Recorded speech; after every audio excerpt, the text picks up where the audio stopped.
Catus Maximus here, this time with a review of the Sears 12-inch adjustable Crescent wrench, forged chrome vanadium steel. It's not a top tools, but whatever BF is, Japanese made. So this is back in the day when Sears branded tools were just a little bit cheaper alternative to Craftsman, or still quite good. Model number 30873. It's a great model number, 308. Very effective caliber. This is actually a pretty well made wrench, to tell you the truth. Handle's a bit thin, but as we can see, has a beautiful chrome finish. I did manage to run into one that's only turned about 3 fasteners. We do have buttress threads in there, so that is nice and proper.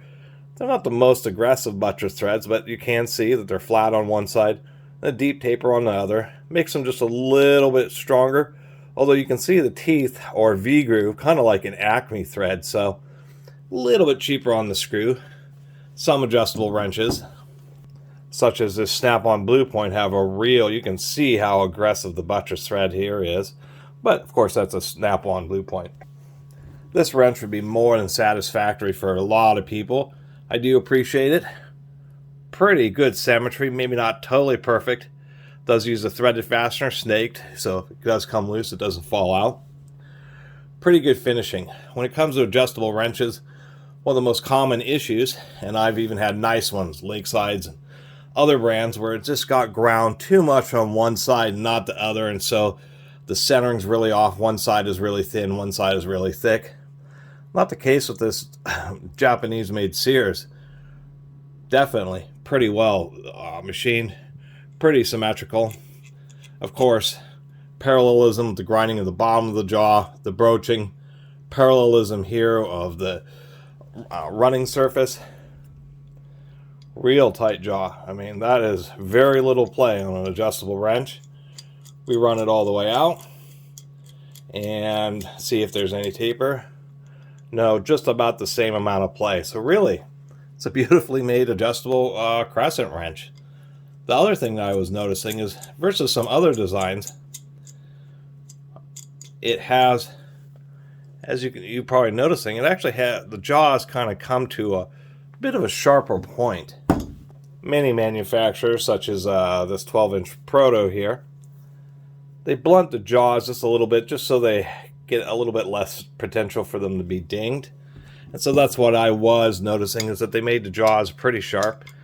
And as far as the curvature, it relatively matches most of those wrenches, but I think they were just trying to go for just a little bit better access. And of course, you can always grind those tips a little bit if you wanted to, but it's kind of nice. It kind of allows you to get a real fine grip, even on small fasteners.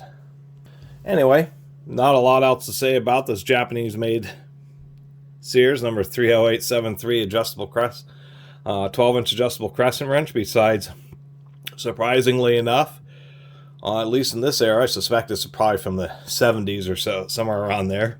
That would be a good guess, about a half-century old wrench. That if you forewent the Craftsman, just decided to save a little bit of money and got the Sears branded one, to tell you the truth, you weren't really missing out on much. You're still getting chrome vanadium steel and good build quality. I think that this is during the era when they said the Japanese made were the overseas tools, and so they're going to be the lesser quality versus the American made Craftsman. But of course, as we learned, the Japanese really did end up being some quite capable tool makers, and really did take a lot of care, and I think they were trying to make an impression. And maybe I just ended up with one that just happened to be really just well made, with just like an, absolutely dead straight handle.